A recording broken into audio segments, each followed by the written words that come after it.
Hi footballers. மெஸ்ஸியோட Indian tour விசிட்டை most of the பேர் பார்த்துருப்பீங்க. நான் கல்கட்டா நடந்ததை பற்றி பேச வரல. அது ஒரு புவர் மேனேஜ்மெண்ட், செக்யூரிட்டி சரியில்லை.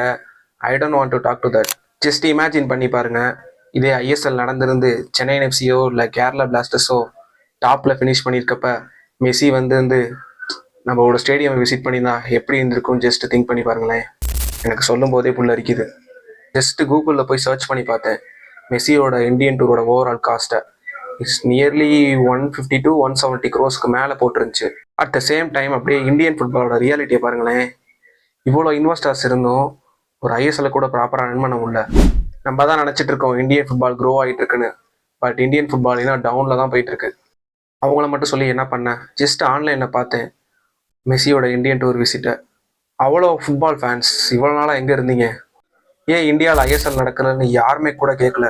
இந்தியாவில் இந்த ப்ராப்பரான லீகே அது ஒன்று தான். ஸோ அதுவும் இல்லைன்னா பிளேயர் டெவலப்மெண்ட் எங்கே இருக்கும், இந்தியன் ஃபுட்பால் எப்படி க்ரோ ஆகும்?